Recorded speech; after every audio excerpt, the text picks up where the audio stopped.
Greetings folks, Dave here. In this video we're going to talk about low frequency inverters and what are their advantages and what are reasons why you would want to use one versus a standard high frequency design. I will also open up and do a teardown of the SunGoldPower 4 kilowatt low frequency sine wave inverter. I want to point out that HF designs are much more common and they're more likely to be the ones that you find on the store shelf, whereas LF designs are kind of rare and not quite as common. Before talking about the advantages of a low-frequency inverter, let's talk about the disadvantages. One of the most obvious disadvantages is the weight, and that is due to the large transformer that the system is built around.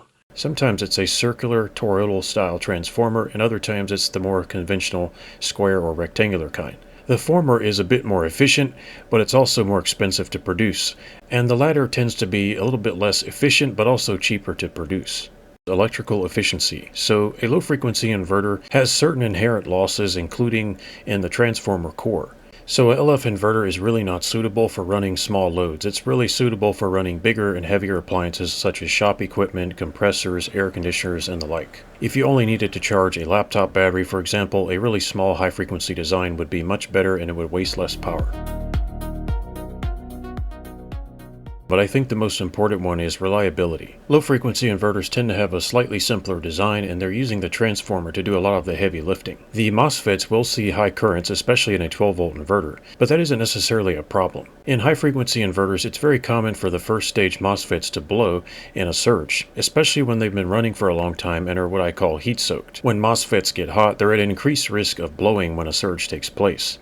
The transformer in an LF design is often thought to be considered kind of like a flywheel, but in reality it really doesn't store that much energy, and if it does, only for a very, very brief moment. The reason why LF inverters are so good at starting a surge is a consequence of their overall design. They run at a lower frequency and tend to have a lot of bulk capacitance on the low voltage DC side. In addition to that, the transformer is isolating the load from the actual drive circuitry itself. We call this galvanic isolation. This is actually a safety advantage because you don't have to worry about high voltage potentially appearing on the DC terminals of the inverter. And on a low frequency inverter, if you need to bond neutral and ground, it's straightforward and it's no big deal. There's no need to worry about potentially shorting out one side of the inverter if it's the type of design that has a live neutral configuration. The transformer does isolate the MOSFETs from the load. However, at the end of the day, the MOSFETs on the 12-volt side are still going to be doing quite a lot of heavy work. Another advantage that low-frequency inverters have is the ability to deliver a very large surge for much longer. Whereas a normal inverter might shut down after a half second when it's surging, the low-frequency design is able to put out much more power than it's rated on the label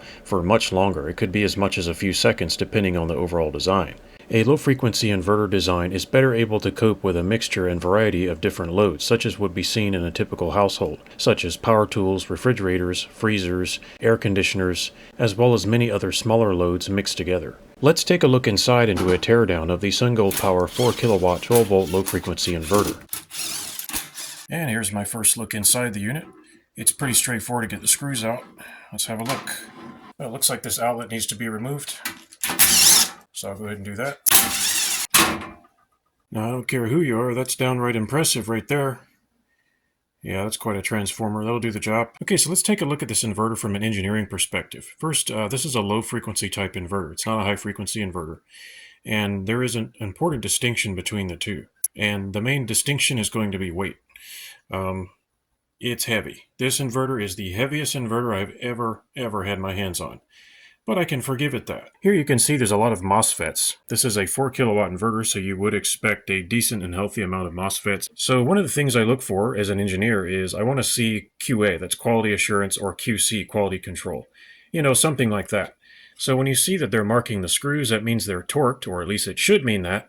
And this is a sign of quality control and quality assurance. And those are very important topics when you're talking about an inverter that costs, you know, $1,000 or so, or over $1,000. I see they're taking a page from the enterprise server market and they're using clear plastic as ducting to duct the airflow over the components. That's interesting. I don't think I've seen this in an inverter before. Then again, this is the biggest inverter I've ever had my hands on. We have here some bus bars. Don't know what those are made out of. It's really hard to tell. I'm going to say that this is aluminum. Doesn't look like copper. It's very hard to tell. I think it's aluminum. So there's an aluminum bus bar coming off the probably copper lug on the main circuit board there, and it goes right to the battery post. You can see that on the left. So a low frequency inverter is just a little bit different from your average inverter that's off the shelf. Low frequency inverters tend to be less popular and less common. However, a low frequency or LF inverter is so much better for running air conditioners and air compressors and loads that have a heavy inductive kick or spike. This is a transformer, and what this does is this steps up a pure sine wave at lower voltage to the final AC output. Now I do want to point out something about this transformer that's a little bit unusual. It uses what's called flat windings. So these are actually the wires right here, and these are actually a little bit better. In fact, they're more expensive to produce. So this type of transformer is kind of more expensive than the ordinary kind. I've seen LF inverters that have a bigger, chunkier transformer, but they don't use the flat windings. They just use ordinary copper wire with a varnish over it. So if you look closely there, that is actually the transformer winding right there. I'm actually putting my finger on it. And it's a little bit hard to see, but these are like flat wires. And these are, like I said, more expensive to produce. They're more complicated, they're more difficult, but they have various advantages. And another interesting note is that this is actually the primary of the transformer. And you can see these really big cables that are coming in here. So you can see how the primary comes up here and then it starts spiraling around the core. So this is where the low voltage is. And they've chosen to go with a flat lamination, which is really interesting. And actually, I commend SunGoldPower for using a more expensive transformer design. It does have advantages, and I think it's worth doing. If you look over here at the edge of the transformer, again, there's the primary laminations. It's a little hard to see, but if you look right there, you can see that the rest of the transformer, the secondary, is actually flat laminations as well. So again, a pretty expensive transformer. This is not a cheap transformer at all. And the skinny wire there is actually the secondary, so that's where the high voltage AC is coming out. And you can see that wrapped in fiberglass right there. It has its advantages. Of course, the efficiency on standby is going to be lower with the LF inverter because this transformer consumes a little bit of power. You have to actually be supplying it with some power all the time in order for it to operate. There's losses in these cores. So here's the input to the transformer. You can see there's some really big cables that are coming into the back, and these are providing the lower voltage but very high current, and they come over here to where the switching is occurring. We have here a temperature sensor. That's to make sure it doesn't get too hot. I notice they're really tight with all their heat shrink. That's pretty well done. I see a lot of heat shrink. I like this fiberglass wire wrap. That's really good. Protects the wires as an extra margin of safety. They use zip ties. They're not horrifically tight, but they're snug. That's good. Massive use of heat shrink. Even if it's not shrunk. I think this heat shrink wasn't shrunk, and that's perfectly fine. They're just using it as wire loom wrap. And I tell you, this is pretty tedious, and it's a lot of work to do all this. And you got to get all the steps right. These are circuit breakers for your AC output. These are the push-button pop-up kind, I think. Yeah. This inverter does have a genset start command, so it can actually remote start a generator if your power goes out. This inverter has the capability to be grid interactive in a way. If your power goes out, it will turn on the inverter stage and start putting out power and drawing from the batteries. So this is an off electrical grid inverter, or it could just be like a gigantic UPS. So one of the reasons why an LF inverter is so heavy is the iron that's inside the core of the transformer. So these are all iron laminations. So a transformer is an inductive device. If you have something like an air conditioner that kicks on, a window air conditioner, an HF inverter, it's very challenging to just use a bunch of MOSFETs and high voltage to make a sine wave and keep it under a heavy load. But a low frequency inverter has this going for it. Lots of iron, lots of inductive energy. If this is just going to be mounted on the wall, the weight really doesn't matter. What matters is longevity and performance. So an inverter like this should, in theory, be much longer lasting than your high frequency type.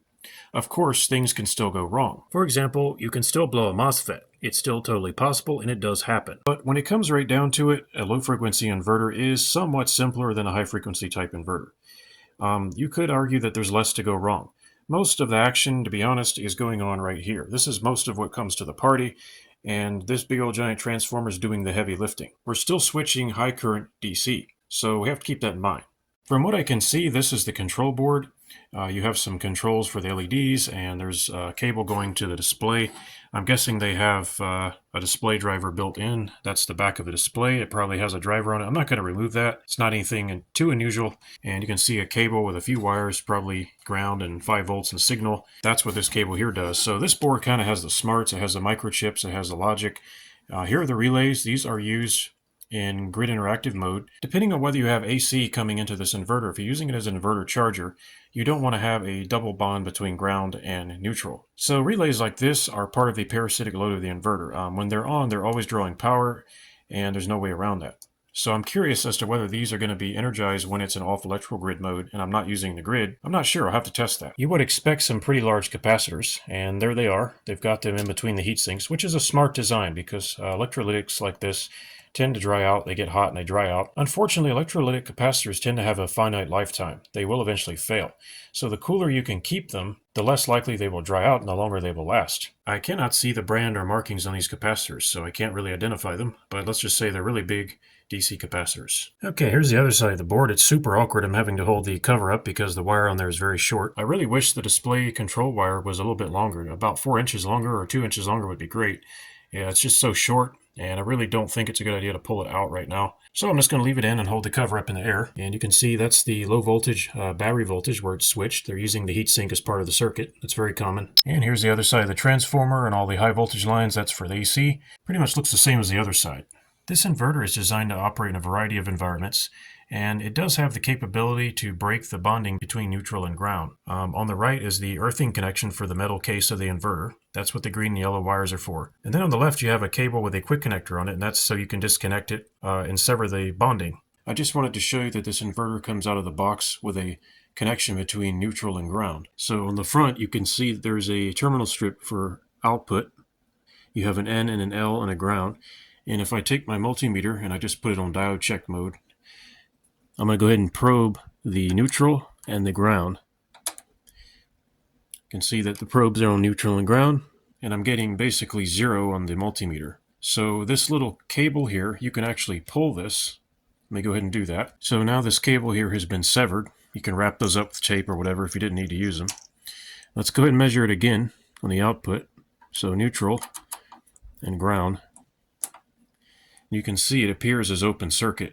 So this inverter gives you a choice whether to be bonded just within the inverter itself, and that's very important. So now I'm just doing a quick bench test of this inverter to make sure it functions and powers on. And it's interesting to note that the inverter is using approximately 50 watts right now in standby. I don't have any loads connected at all. So you can see that with a 4 kilowatt low frequency inverter, you're getting quite a bit of power running through the system to keep the transformer alive. That's before you power any load. However, 50 watts isn't the worst, and considering it's a low frequency inverter, it's not that bad really. For standby, of course, unless you put it in power save mode, you're going to be losing about 50 watts. But this is a serious piece of equipment, and it takes 50 watts just to turn it on. It's not surprising, and it's not really a problem. However, it is interesting to note that a low-frequency inverter is going to consume more power on standby than a high-frequency. Engineering is about picking the pros and cons. I'd rather have a tough inverter that's reliable and can start heavy loads, and I don't mind having 50 watts pulled out of the battery on standby. That doesn't really bother me, considering the capabilities of this type of unit. Now, in the future, God willing, this inverter is going to be powering either my workshop or my house. I haven't quite decided how I'm going to use it. And when I do the installation of this inverter, I will talk about the neutral and ground bonding and how to install it to a load center and how to make everything wired up the way it should be. Of course, I can't really do that here because it's just sitting on my workbench. So hopefully in a future video, you'll get to see this installed in a proper environment, mounted on the wall or on a shelf, and then we'll do all the wiring. Of course, I'm going to use the terminal strip here to do the connection. However, I must say it's very nice that they at least put an outlet on the side in case you needed to have power. This gets you up and running really quick, but in order to achieve full performance from this inverter, you need to use the terminal strips here, and I will be doing that. So folks, stay tuned on this channel to see how this inverter gets used.